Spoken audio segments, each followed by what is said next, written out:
everyone. Thank you so much for joining our session today, co-hosted with Breaking the Glass. I'm Lex Grace. I'm part of wise.org, which is a group of women who work in solutions engineering and solution development at salesforce.org, the part of the Salesforce that serves our nonprofit and education institutional customers.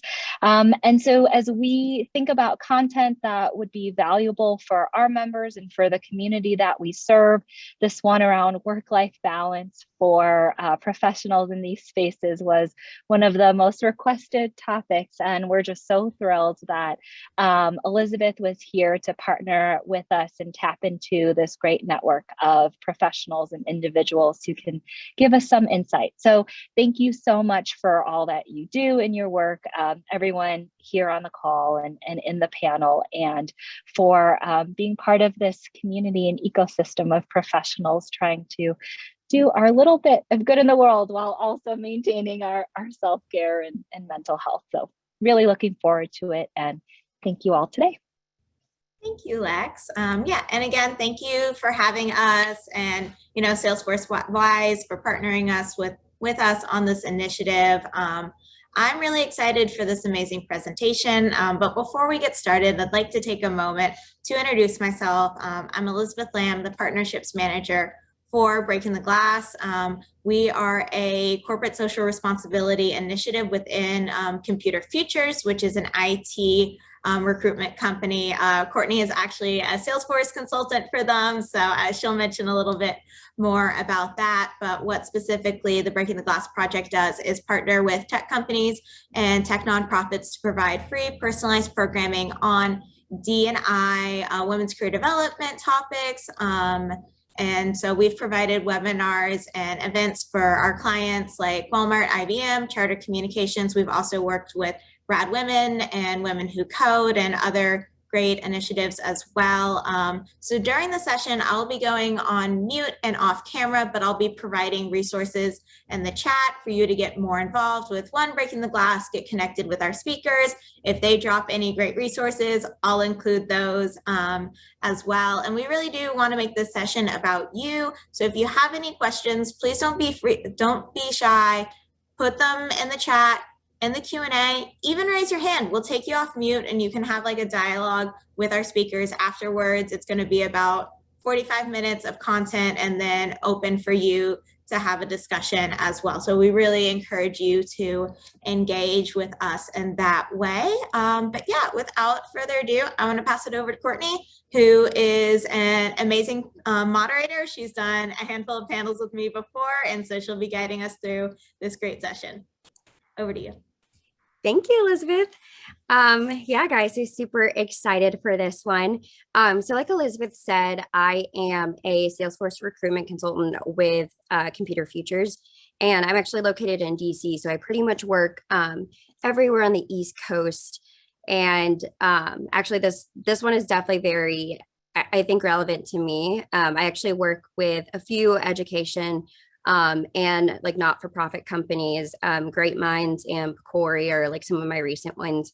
And I actually come from a whole family of teachers. So anything in the education space is definitely something that I'm very interested in. And yeah, honestly, just excited to be doing this with Breaking the Glass. I've been on their advisory board as well for, I think, almost like 6 months now. So really just excited to hear from you guys. Yeah, so let's go ahead. I will pass it over to Christina. Hi, everyone. My name is Christina, and I am a behavioral scientist and entrepreneur. I currently lead a nonprofit that operates a mobile app for teens using storytelling to connect young people with information, resources, and support around topics like mental health and many more. My background is as an academic. I trained as a behavioral scientist at the University of North Carolina at Chapel Hill, and I am still based in North Carolina, and overall just really excited to be here with all of you. I love that, Christina. I actually am from South Carolina and I went to USC, so we're gonna have a little rivalry there. Michael, if you want to go ahead. Hello, everyone. Michael Kane. I'm the Dean of Business Education and Professional Programs at Skyline College in California, about 10 miles south of San Francisco. My background is about as confusing as a background could possibly be, but I will add to the SEC rivalry in here. I did some of my graduate work at the University of Tennessee. I've been in California in the higher education realm here for about 20 years now, the last 14 or 15 years serving as a dean. Perfect. Love that. We're going to have a little three-way rivalry going on. Jan, go ahead. Hi, I'm Chan John. I'm an assistant professor of instruction in computer science at the University of Texas here in Austin, where Breaking Glass is also located, I guess, or originally located. I have worked in the tech industry as well as a software engineer in robotics and medical robotics. I am probably best known for the comics that I draw that are educational and feature sort of, wide variety of cultural origin characters and things like that in educational settings. I've done a lot of work on sort of diversity and inclusion within the tech world and in the university as well. Thank you, guys. Yeah, I kind of want to see this comics now. I'm really interested. But we'll go ahead and go to our first question. So our first one, having work-life balance can feel like constantly saying no to new opportunities and possibilities. How have you reframed this mindset? Christina, you want to go and start? Yes, I think this is such an important point because a key practice of maintaining work-life balance is being very selective about what we say yes to, what we say no to, and making sure that we're managing, all of our time and energy effectively. And I know many times it can feel like we don't want to say no to an opportunity because we don't want to miss out. We don't want to kind of miss a chance to be involved with something. Perhaps it's something we really care about and don't want to say no to. But for me, I like to think about how as much as we don't want to say no, by saying yes to everything that comes our way now, we are implicitly saying no to things that could be coming down the line later. We are giving up a part of our time and energy that we perhaps would have liked to spend on something else that we didn't know about yet. But if we keep saying yes and piling it on, we don't have the capacity to do that. So I think I like to reframe it a little bit and try to think about my future self in addition to my present self when thinking about, what are the best things for me to be saying yes to? What is it okay for me to say no to now in this moment? Honestly, like saying no, I feel like is such a power that we don't always remember that we have. That's definitely something I've had to start to learn, is to saying no to things. But yeah, Michael or Chan, do you have anything to add to that one? Yeah, I think this is a particular issue in the sectors that we're talking about today, right? In education and nonprofit. I mean, all of us got into this business because we really care or are really passionate about either students or the cause that we're supporting. And so we have the tendency to have that extra pressure of, well, I can always do more, right? There's so much that has to be done. But I think Christina really brings up the excellent point, which is, you want to make sure you're being able to give as much energy and passion to the things you've said yes to. And if you continue to say yes to everything, that just keeps getting diluted. And, I think it's important to remember that sometimes it's better to do fewer things well than it is to do many, many things not as well as we could, right? And at the end of the day, I think that bothers us even more, is if we don't do something as well as we could. So saying no, I agree, Courtney, it's a power, right? To exercise that power really can help you be even better at what you're already doing. Completely well said. I definitely love that. Jan, anything you want to add? Yeah, I think mostly echoing what Michael and Christina had said. I think one thing that, it's not, you've heard a lot of people say you should say no to things that aren't the top priority and things like that. But it's hard to know where to draw that line, right? Like in an actual situation where you actually get asked to do something, and maybe it's a new job, and maybe you're or it's a new boss, or maybe it's a some big project that you could take on and it could really help your career. And so you kind of decide, well, at what point is it okay to say no? And is it sort of culturally going to be not too harmful to me, or maybe I'm willing to accept the harm that's going to come from that, so it's, or maybe, and most of the time there isn't going to be much harm. And that's typically the case with a lot of things. But, I think when it becomes really clear is when you get pushed into a situation where you're so overloaded with basic obligations that you are low on resources, right, to be able to help you, that then you start to have no option but to say no to a lot of things, right? And that's when you really start to get a concrete idea of like, where do I say no? And where, because then you can state a very clear position. I didn't know how to say no initially when I had some amount of free time, or personal time, or evenings. But now, I have 2 young kids at home with the pandemic. It's now I know. And so I think that's maybe one thing that can help help you set an actual threshold of where you want to say yes and no. Perfect. Yeah. I honestly think that, when they say like reframe the mindset is such a good way to put it.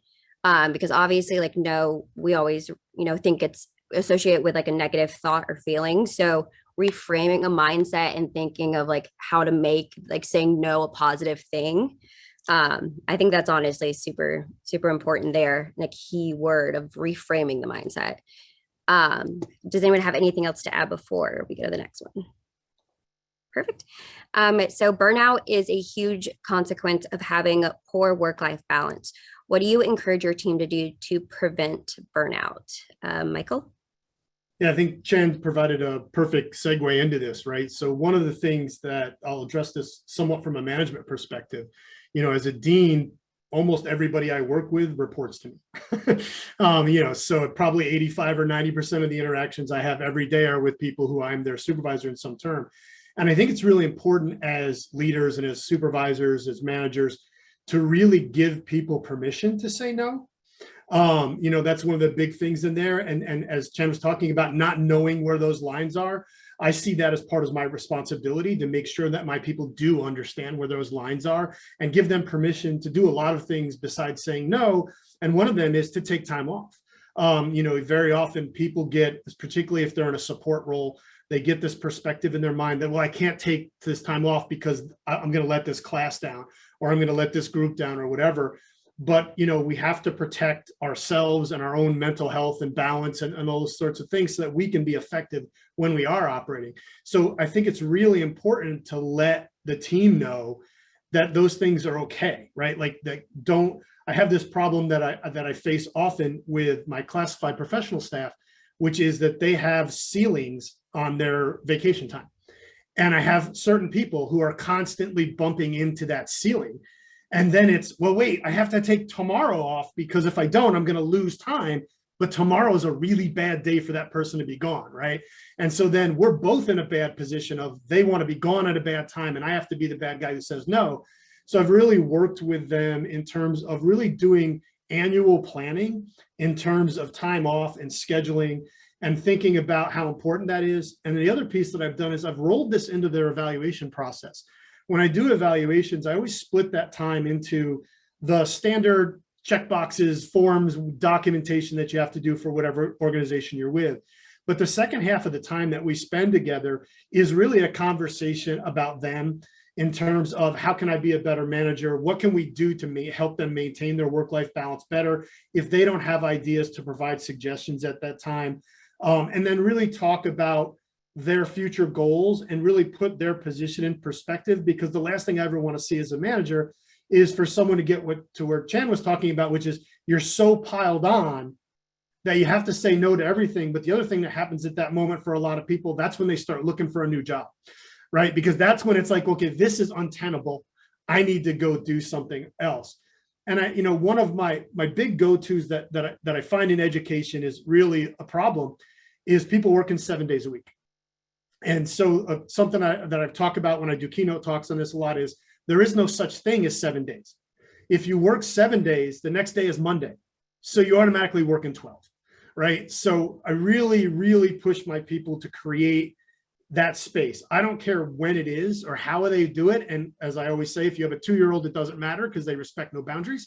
But, you know, you have to have that space where you say, okay, today I'm not going to do this. And what I really trying to get them to do is schedule their lives, which sounds counterproductive to work-life balance. But for me personally, as a manager, I don't answer emails or calls after 7 o'clock unless the message is the building is on fire, right? I do not respond on weekends anymore. I've had to set a really hard line because what it does is it ends up encouraging people to break their own schedule boundaries if the supervisor or their boss is also breaking those boundaries. So those are just some of the things that I try and do to help the team out, get there, and then just making it really apparent to them that this is important to me and trying to make sure it's important to them so they do the things that they need to do and don't feel guilty about doing those.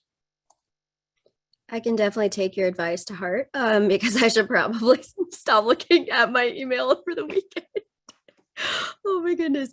But no, I really like your perspective on like the annual planning of that time. I think that's honestly so proactive and super honestly like underrated, I think, at this point. So yeah, no, great idea. Chan or Christina, whoever wants to chime in, go ahead. I can share a little bit, just a bit of a personal strategy that I have used so for example, I was finishing up graduate school when I started running my nonprofit. So was doing, 2 like full-time plus jobs at once. And that was very difficult. But one small thing, but super important thing that I adopted at that time was carving out even small blocks of time that were non-negotiable times off for me. So, for me, what it was like a Wednesday night yoga class followed by like dinner by myself. And that I would decline meetings. People knew I wasn't available. I never missed a yoga class. Like I knew that this was just this small pocket of time that I was truly carving out for myself. And that's a small piece of it. There has to be a lot more. But I think even exerting that agency over that time was also a really powerful shift for me to say, okay, I can do this. Where are other ways that I can, express some boundaries or talk about my needs? And so wanted to share that as a little strategy. I love that. Honestly, I feel like a lot of people kind of forget that. I know I'm definitely one of those that kind of forget to carve out time like during the middle of the work week. And it's usually like, once a month or something. So I think really like focusing on that and making sure like you're doing that just so obviously like your mental health is going to be in check, like everything's good. You're doing stuff for yourself and for your work. So no, really great perspective. Chan, do you have anything to add?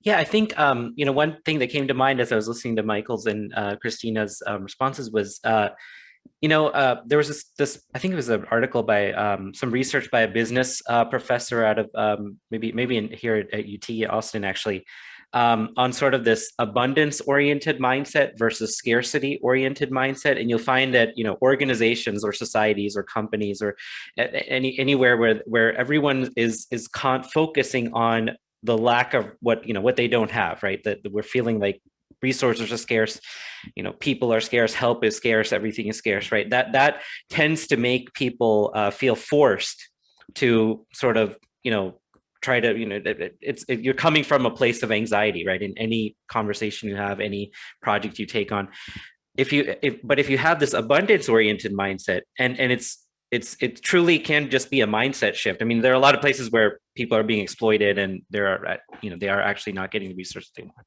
That's all over the place. But there's this mindset aspect that if you're coming from this sort of abundance oriented viewpoint and your organization as a whole is kind of, in that range, then you start to, the conversation shifts from I need to take this time away. I need to, okay, how can we share this, right? How can we share this responsibility? How can we sort of balance the load, right? And not have to have everyone individually taxing themselves just to get, keep the place running, right? And so I just think that's sort of an interesting, I've noticed that shift for myself when I'm feeling more abundance oriented. I'm able to come up with better solutions and not have to request so much like boundary or, anxiety about boundary making and stuff like that. So. No, perfect. I honestly love how all three of you had like such different perspectives on that. I think like always having different ways to kind of, you know, like how you obviously handle that and kind of like bouncing ideas off of each other. So I'm going to take a lot of those ideas for myself. So next one, how would you recommend advocating for yourself for more balance when you are an unconventional caregiver? Chan, go ahead. Yeah, so I think, you know, society, I think, has gotten used to essentially dumping, for example, you know, childcare responsibilities on women, right? And you can see that in workplaces where if you're a man who does, you know, caregiving, and this could be, you know, it's not just childcare, it could be elder care, it could be, you know, other family members or anything. You know, the assumption is that you can, you know, a man can have as many people that need care as possible. They should just be able to work however much they want to, and then the rest of the time they're off, right? And they should, you know, their main role is to bring in the money, right? And that's that assumption I have found surrounded by, especially being in sort of the tech world, where, you know, even in very progressive societies or societies that like to label themselves as progressive, like the San Francisco Bay Area where I used to be, when you're in a place where that's that expensive to live in, people revert back to, you know, 1950s gender roles for the most part. I have not seen a difference between what 1950s are and what the Bay Area is right now, right? It's just, and I would say Austin is somewhat similar, but not quite as taxed, right? Because it's not the same level of pressure. But I think that, you know, because of that, we have what are called these institutional biases, right? Or institutional barriers, which is that, you know, the institutions are not trying to disempower people who are caregivers from doing a good job. They're just used to having people who don't have to do caregiving, right? And so, and because of that, all their policies and all their, you know, all sorts of stuff is just set up for, you know, that social assumption about what your life is like. And I think that ends up then introducing a lot of barriers. On top of that, institutions have trouble changing, especially if they're large and they've been around for a long time. They have a lot of money. They have a lot of money coming in from people who, you know, other institutions and people, because even if you have, you know, someone who's a leader like Michael, right, in an organization that's this behemoth that has, you know, lots of ties in with all sorts of other things in society, there's a loss of social capital that can come from, you know, taking a stand for what's right, right? And I found that can force a lot of, you know, very, very well-meaning, you know, hardworking, well-meaning leaders to have to pick and choose, right? Which battles are you going to fight? And people do get harmed because they can't fight all the way, right? And people are actively getting harmed right now. They're going to continue getting harmed. And in America, the way our society is structured, we kind of have made it so that, okay, if you don't like it, the institution is not going to change for you, you can leave, right? And we have this very transactional sort of a setup as the social backdrop for where all of this is happening, right? And so I found it useful to at least just try to identify in any given situation, like how much of the work-life balance burden is really a work-life balance question, and how much of it is a, you know, you're being exploited by someone or by a society, right? And at least being able to identify that can help you to sort of be like, okay, well, where do these battles need to be fought, and where are the factors that where we can play those boundaries. No, that was actually a really good perspective that I never even thought about. So thank you, Chan, for that one. Michael, Christina, any thoughts on that one? Actually, we'll chime in with one quick thought, which is I wrote a piece recently entitled, "What's your organization's responsibility in your work-life balance?" Because I think we see this thing that happens all the time, and we're actually experiencing it right now at my institution, where the organization, with everything that's happened, with everybody doing everything, so for COVID, life being so stressful, that they're realizing there's a lot of burnout right now. And so they keep coming into meetings and saying, so we're really concerned. What are you doing? How are you changing it? And so I pushed back recently on my president and said, what's the college's responsibility? Like at some point, you can't keep putting things on our plate, expanding the number of modalities that we do everything in without taking something off. And then we come right back to the very beginning of our conversation, which is in our field, taking something off is akin to a sin, right? Because then we're choosing not to help a particular group, not to do something beneficial.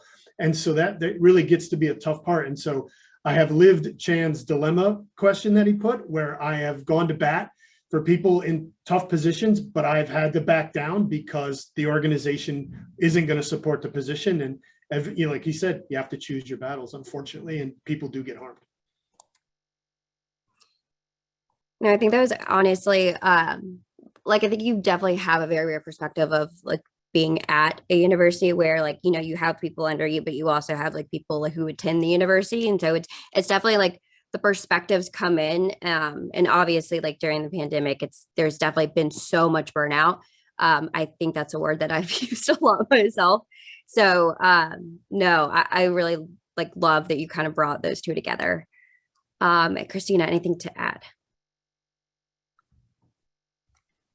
I don't have a ton more to add on top of what Michael and Chan both said, like so wonderfully spoke about this issue. I think I will just say, like, I, as a leader of an organization, have been learning throughout this entire pandemic and beyond, just as I grow as a leader, to be really mindful of this happening, right? Like, what are the family dynamics that people around me are dealing with? You know, how has that changed as a result of COVID? Like, is someone off camera, perhaps because they have a child sitting on their lap, you know, who needs attention right now? Just kind of trying to get more curious and be mindful of like, what are the things people might be experiencing that are contributing to you know, how we're interacting, how they're showing up, like how we're all working together. So no answers, nothing to add, but this particular topic is something that I am just super mindful and trying to really grow more in my capacity to lead folks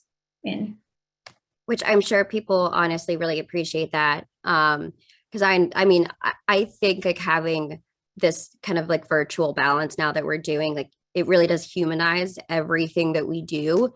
And so, you know, when kids pop in, like one did on our morning meeting this morning to show us his pajamas, or like when my dog always pops in. And so I think it also like kind of gives everyone a second to like step away and kind of like laugh for a little bit, and it kind of, I think, lightens the mood. So honestly, I think, yes, everyone has to be more mindful, but I also think it's so like, we should look at it from that positive perspective of like, okay, let's get to know people more and like figure out, you know, they're not just another worker or someone reporting to you, you know, they are an actual person who has a lot of responsibilities like outside of work. So no, I'm right there with you guys. Super important. So next one, close coworker relationships can have lots of benefits, but they can also be challenging when trying to set boundaries for work-life balance. Each person has varying degrees how much they want their coworkers involved with life outside of work. So what advice do you have about having hard conversations around boundaries with coworker relationships? Michael? Yeah, so this one is kind of a split perspective for me, right? You know, because there are absolutely friendships you develop, relationships you develop with coworkers that are very important to you, that can be a real positive to your life. But I think part of what people have to be able to do is really assess that value. For me as a manager, I draw pretty hard boundaries around it because, you know, it's the kind of thing, it's like, yeah, it's great to all get together after work, but it's always just a little bit extra weird if your boss is there. And so drawing those boundaries, and I can, if we had a lot more time, I would tell you about a very horrible story I had when I was a young manager and something happened at a social event where I was like, wait, I would have to fire you if we were at work. So in that prospect, I learned pretty early on to start setting some pretty hard boundaries for myself. But you also don't want to be cold, right? And you do want people to know you care about them and be involved in their lives. And so one of the things, you know, there's really two areas for me. One is social, one is social media, right? Because social media is such a huge part of what we do now. And I've kind of split that in the way I deal with people, is that I keep Facebook. Yes, I'm old. I keep Facebook as my kind of core family and friends, close people to me. But Instagram, Twitter, LinkedIn, et cetera, right? That I'm pretty open. And it always happens that once I start a new gig, I'm a bit of a nomad. I'm somebody who over the last 20 years, as part of my work-life balance strategy, has basically worked 3 years, quit, take a year to travel, got another job, came back, worked for 3 years. And I've done that 6 times. So I come back and I start new gigs a lot. And so inevitably a few months in, people start to think, oh, this guy's pretty cool. I'd like to get to know him better. And the friend request shows up on Facebook, right? And then I have to have this conversation. And what I really try and do is talk to people about the fact that we all compartmentalize our lives in certain ways. And I'm just really open about how I do that. And it's not personal. And that, you know, no, we can't connect on Facebook, but hey, you can connect on Instagram, which you'll get all my travel photos. You'll get to know a little bit about what's going on in my life. You can read my blogs. You can, you know, so there's ways that you have access to me. There's just parts of me you don't have access to. And that everybody's got to make a decision in their relationships with people as to what is most appropriate. Where it gets really dicey is when you're a little farther in with one person you work with than you are without. And to kind of get to Claire's question that popped up in the chat, people view everything from their own lens, right? And so unfortunately, at times, some people are going to get their feelings hurt, but I've always been a really strong proponent of the fact that you have to take care of yourself first. That's the most important thing. You know, if you're in Christina's position where you're the boss, you know, it's a little bit different, but you know, you do have to take care of yourself first and do what you do. So to get to Claire's question a little bit, when people think you're burned out, but you're not, I think that's the same conversation, right? And talking about people deal about things differently. They have different lenses. And you just have to trust me when I tell you that A, if you're putting a wall up, this isn't personal, or B, if I'm telling you I'm okay, then you've got to trust me and believe that, right? And not kind of over nurture me in those respects. No, I actually think I was kind of thinking at the same time of creating that, like obviously that boundary, especially now with like younger kids and teenagers and having such, you know, easy access to social media and to technology. And because I've definitely had, like my sister and my mom have mentioned, you know, they try to friend me on Facebook. And so I feel like it's also, you know, it's not only like we're seeing it, but it's like going down the generations of everyone's kind of seeing it in their own way. And so obviously being in education is definitely a very, very interesting perspective to that. Chan or Christina, go ahead.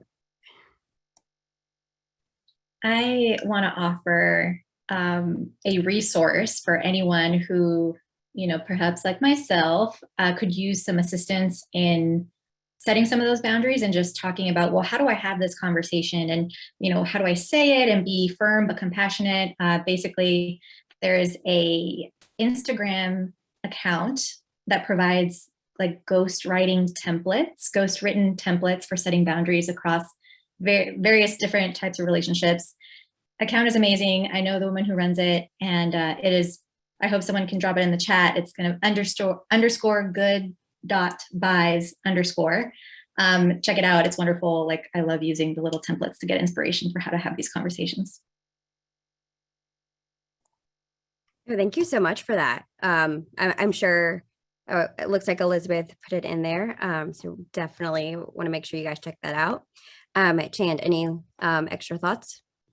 Nothing much. I just one observation I had about Christina and Michael both kind of embodied this interesting, you know, it's this interesting dilemma, right? Where you're telling people, like, you're responsible for people, you're telling people, hey, take care of yourself. And at the same time, you're telling them, hey, you see things through your lens, do what you need to do to take care of yourself. But they are stepping out of their comfort zone. They're focusing on other people, and that is, you know, at the expense of all the other stuff that they need to be doing. It's sort of interesting to observe sort of how each person sort of evolves in that, right? Like, what's my level of responsibility? What's my level of, you know, power to be able to influence things? And I think it's really important. I forgot to mention this earlier, but the privilege that each of us may have or may not have, right? The level of privilege we do have in a situation to help. I mean, for me as a male in a tech space from a, you know, overrepresented minority, you know, demographic, I do have the power to say, you know what, I'm walking away from this job because you guys don't support families properly. And you gotta, you know, it's gonna hurt you the only way I can hurt you, which is economically. And that's, you know, people who have the privilege to be able to do that, I feel like we have to do that where we can, because you know, there are a lot of people who cannot take that, you know, cannot take that same action without significantly more expense. And so I just think that's really interesting to sort of observe that, all those dynamics together. Perfect, thank you. So next one, The urgency trap is something that many folks have fallen victim to when you're in a culture of poor time management. What are some ways to check in with your team when it feels like every task is life or death? Christina. Yeah, this is a huge issue and something I have been very mindful of recently throughout the last 2 years, where so many things feel like fires, so many things are fires and are urgent. But I think this is also relevant for folks who are in our sector. When you work in education, when you work in a nonprofit, any social impact work, there will always be more work to be done that could be done than anyone has the time or capacity to do. And so often, going back to the issue of like institutional culture and institutional norms, so often the default is this sense of urgency that like these things have to happen now. Every assignment needs to be acted on immediately, and there has to be a quick turnaround, or so often there are these quick turnarounds. And as difficult as it is, I've really tried to, in those moments when I find myself also like dipping into some anxiety or dipping into like, we need to act quickly, and I'm trying to really slow down and assess if that's true. So often it's not. Usually it really is an artificial sense of urgency. What will actually happen if we don't meet this deadline that is overworking all of us? What will actually happen if we take a little bit longer to push out this report? What are the actual consequences of these things? And are they things that we can accept? Are they really as bad as we think? Sometimes we don't have that flexibility, but I will challenge folks to think about and to examine like whether there is more wiggle room there, whether there is more flexibility than what we might just automatically jump to immediately. No, that's honestly such a good point. And I'm actually going to put this in the chat in a second. So my manager talks to me about this one all the time, but really looking at task as like the urgent versus important, and like not urgent, not important, and kind of where, each task falls in that kind of quadrant. So that's definitely something I use on a daily basis. And I think that's definitely helped with time management. So I'll make sure to put that in the chat really quickly. Chandler, Michael, anything to add? A great quick story about this, and I do not recommend this to anyone. So if you do this and you get fired, do not blame me. But Wallace Mayo was a computer science teacher at the University of Tennessee, Knoxville. She had been she was the first computer science teacher at the University of Tennessee. She was a fully tenured professor with a bachelor's degree, because graduate degrees didn't even exist in computer science when she started. She told me about this and I didn't believe her. So I popped by her office one day at 4 o'clock on a Friday to see if this was true. But what she told me was she did her work every week, not grading, of course, but everything else. And at the end of the week, all the administrative work she had, she put a garbage can at the edge of her desk and swept her desk. And what she said was, if it was important, it'll come back. If it's not, it wasn't important in the first place. And she actually did this. I have never personally had the courage to do it, but I do know when I started at Sierra College, on my first day, I was given 3 things to do. I got one of them done. The other 2 things literally were still on my to-do list 8 years later when I left that college. So the fact of the matter is, what Christina is saying is so unbelievably important and accurate. There are so many things that we feel are urgent that in fact never even have to be done. I had one boss when I was in the private sector in a consulting firm who gave it away, because if he came in, the more excited he was, the quicker he was going to forget about it. So if he ran in your office and was like, oh my God, we have to do this, this is so important, you could forget about it 5 minutes later, because he's never going to talk about it again. But if he would drop something on your desk and say, look at it if you have a chance, you better jump on it, because he's coming back tomorrow to know what it's doing. And so it's, in every situation, it's different, but there are ways to do this that you can develop on your own. Just if you pull the Wallace Mayo method, Yoda can do certain things the rest of us can't, right? I love that, especially the Yoda reference. But I do the exact same thing. I'm someone who I message my manager and I'm like, I need you to call me. He's like, it wasn't that important, Courtney. I'm like, I know. It probably wasn't, or it was important, just not urgent. So I completely understand. Chan, anything to add?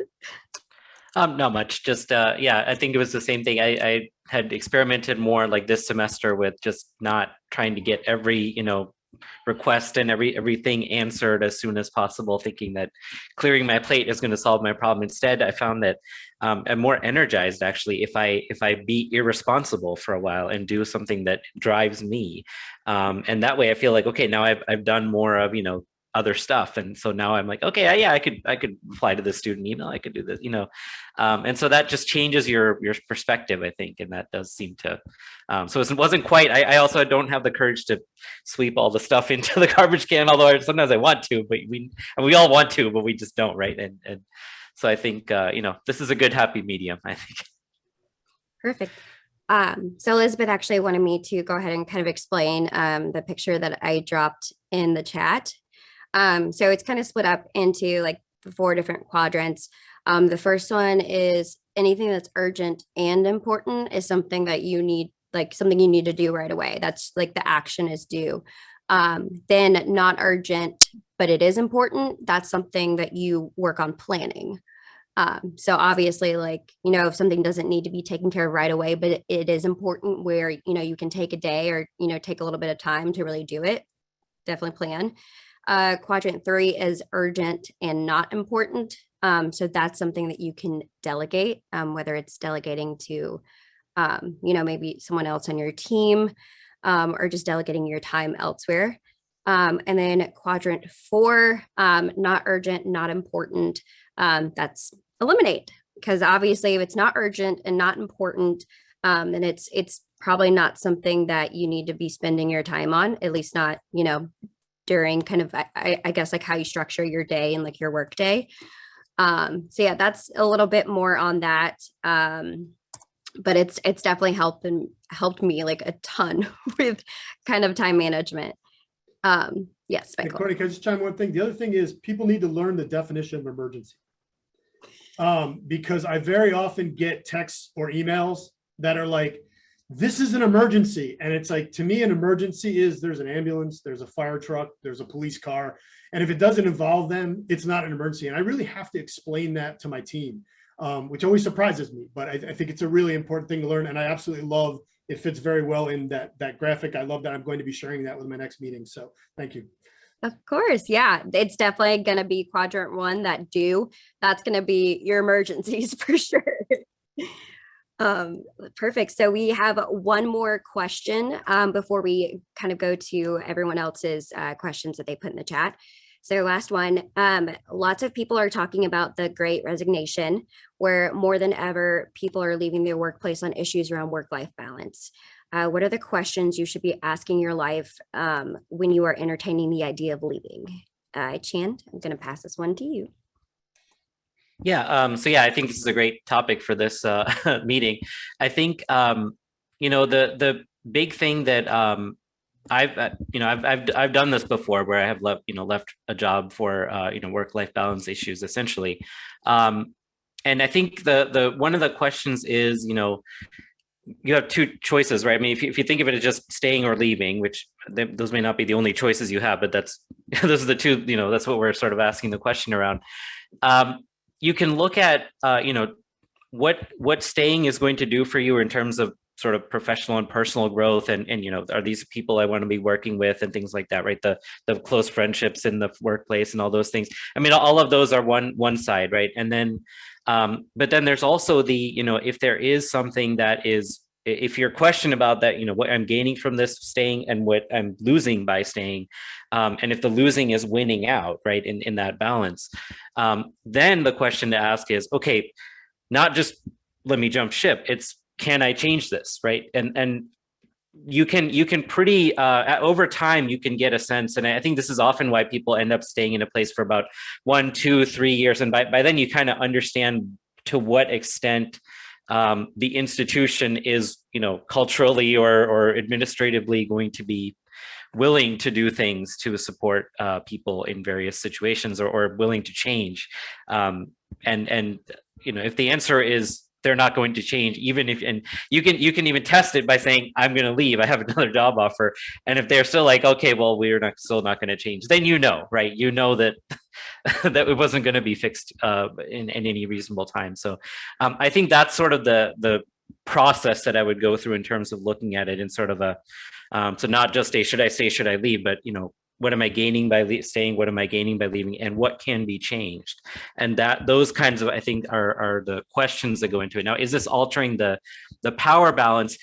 I think only a little bit, because I think that, while employers may be a little bit more afraid that people may be more willing to leave, I have not seen it be a large enough movement that, it's not like 80% of a company is resigning, right? It's like a tiny fraction. It's like 3% instead of 1% and or something like that. I don't know what the numbers are, but and in terms of an institutional level, I don't think the numbers are large enough that it is somehow fundamentally altering the balance of power. I think institutions have learned in America, if they have money and they have connections, they can get away with a lot. And there's very little that an individual can do by themselves, or a small number of people can do by themselves to change that. But that doesn't mean we shouldn't. It means that we need to get together and work together to find solutions that help everybody in those situations. Yeah, and I think with that, it's almost like, is the grass really greener on the other side? Because honestly, you never know. And I will say, like, obviously, like being in the staffing industry, it's something I see all of the time. It's been constant over the pandemic. And a lot of it, I feel like, has been the whole work-life balance of people going from, where they were in office, and then they got so used to working remote that now that they have to go back in, it's like, okay, well, it's been so long since everyone's been in that there's so much that has changed and people have taken on responsibilities like home life. So I think it's definitely something that I think more people are questioning. It's just a matter of, are they actually like acting on it? And I think the uncertainty and like the unknown there sometimes kind of clouds your judgment, I guess. Christina or Michael, anything to add?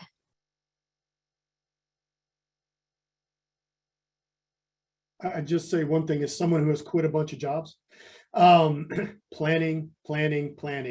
After you've asked all those questions, I think Chen did a great job. After you've asked all those questions and you're getting ready to move, plan, find out as much as you can about it, understand just the crazy things, like how quickly do your benefits kick in the next position, right? So a little trick I've learned here is it's always the next month. So I always hire people on the last day of the month. So that way their benefits automatically kick in the next day.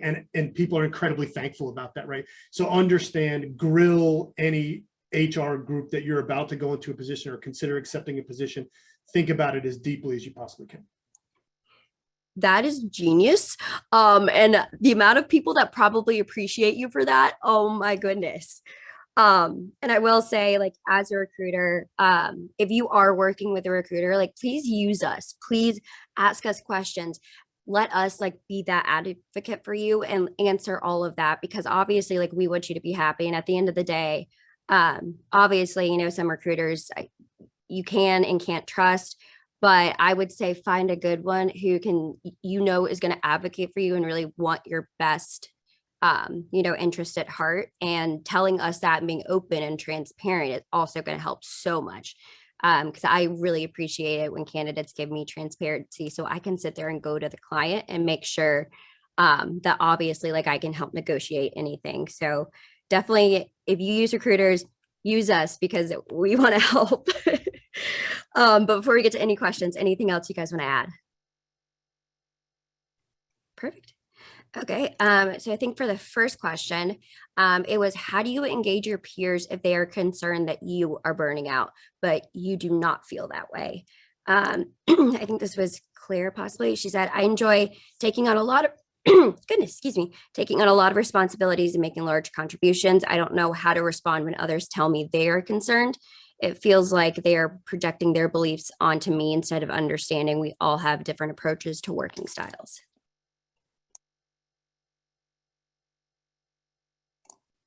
I have a couple of thoughts here where, this question is an interesting one, and not one I feel like you often hear the flip side of like, how do I tell someone that I am burning out and not this? So that's awesome that it's awesome that you can feel like you can take on a lot and contribute a lot. To me, it sounds like this question is coming from like, there's some underlying concerns perhaps about like, can you deliver or like do this work or meet deadlines? And they're kind of trying to forecast and they don't have a lot of information. And it seems like, I think what they don't want is to have someone, have one of their employees not do what was expected, right? So not sure if this applies to your situation, but providing a little more transparency into like what your plan is and not having to like walk them through your whole process, but letting them know like, yeah, here is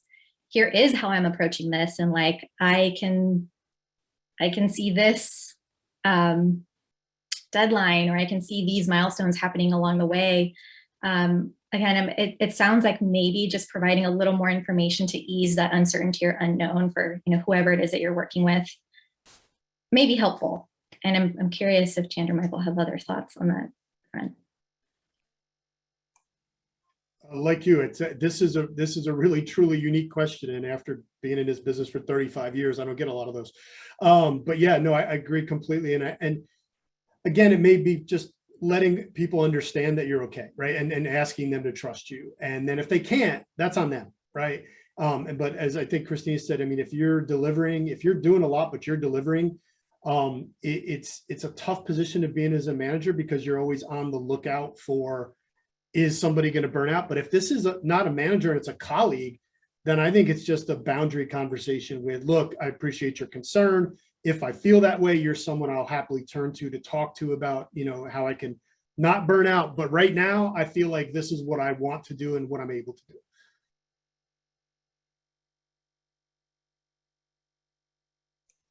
Yeah, and I guess I would add to that I've sort of seen myself in that position where not necessarily that someone's telling me I'm taking on too much, but that I've taken on a lot. But the question that delineates should I take this on or not, that I've sort of converged on, is if it's something that even if nobody ever rewards me for doing it, would it still have been worth it?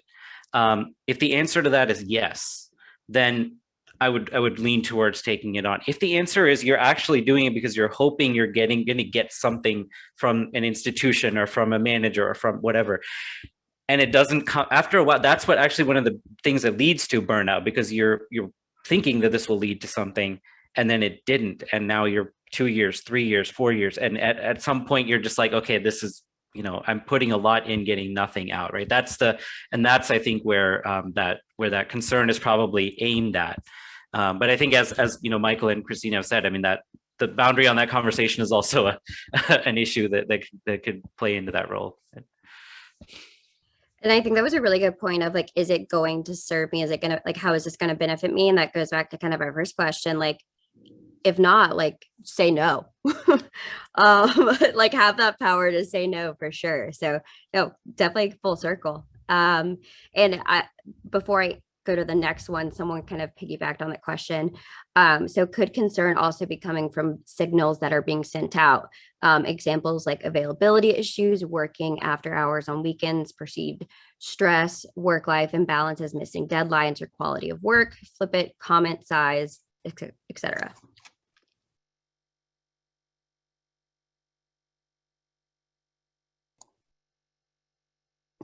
Any thoughts?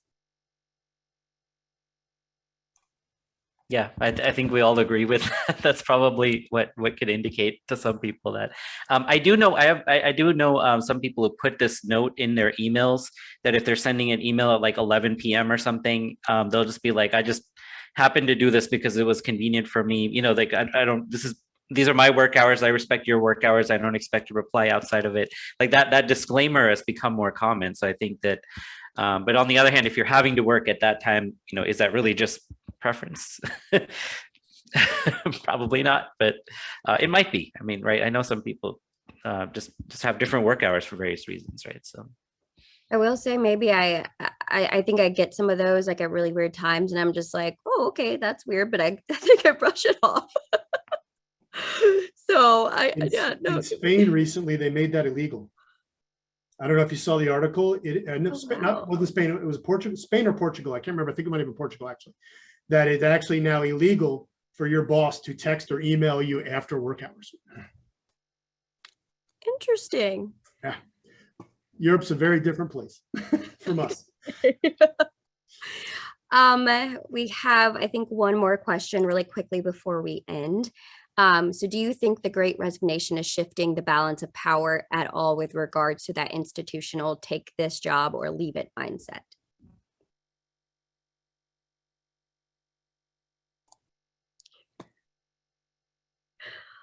Anything? Yeah, I mean, I will say yes, I think to different degrees at different institutions. Some institutions are big enough and powerful enough to be like, nope, we don't care, whatever. Others, I think, not only are they kind of being forced to respond, but they also want to, right? There is like there's a desire to be better workplaces and to kind of connect with and serve employees better.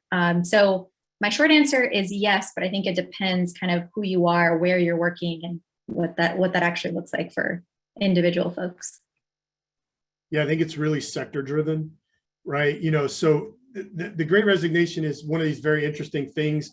It'll be interesting to see how far it goes, because right now it's really not a lot of white collar, high paying jobs where all these resignations are happening. A lot of industries like the hospitality industry is getting hammered, right?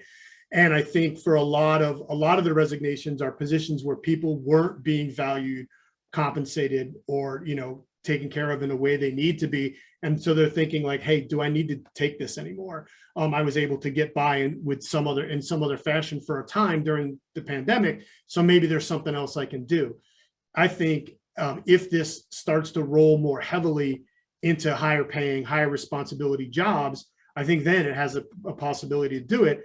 And if you combine that, because what happens is once there is a real scarcity to hire people, then the employers are forced to consider this. And, the other thing that has to happen, and there's no way for me to say this without sound like I'm bragging about myself, but you need leaders in your institution to step up to the top part of the institution and say, hey, we've got a problem. You're going to lose people, right? Because the place where work-life balance burnout gets their attention is on the issue of retention. If they start to feel like they're not going to be able to retain their high performing players, then they're going to make changes. But until that's the real pain point for them is hit, they're not going to worry about it. Yeah, definitely. I read an article the other day. It was all about like retaining those like enthusiastic like stayers. And doing that is ultimately going to improve the culture for everyone. So I think that's where a lot of people, I guess, need to look in terms of like, yes, like recognize the problem, but don't automatically go into like fix it mode and like want to bring in all these new people. Like appreciate the ones that want to stay and the ones that want to continue on. Like those are going to be the people who are so important to help grow and help build. So yeah, no, I think honestly, like I was reading a lot of articles about that the other day, and like just these new perspectives on it are actually really cool. So yeah, definitely check some of those out. But Elizabeth, do you want to go ahead and take us away? Yes, absolutely. Yeah, we're a few minutes over, but just goes to show what a great chat we had. The session was recorded and we will share it with you. So if you have any colleagues that missed today's session and wanted to revisit it as well, they'll be able to get it there. Again, thank you for taking time out of your busy life to focus on all this. It's so important to check in, and it's a common topic to hear about, like work-life balance. Like we've heard about it our entire careers, but it's about exercising it. And it's about having like those recheck-in moments and getting different perspective on it. So we really appreciate it. Again, Lex and Salesforce, thank you so much for, having the idea for this session and bringing us together. And thank you to like everyone in the chat who just like sent through comments and questions and just really kept the conversation going until I'm sure some people had to log on in order to not be late to their next meeting. So thank you so much. Thank you so much, guys. Thanks, everyone. Thank you. To meet you all. Thank you. Bye.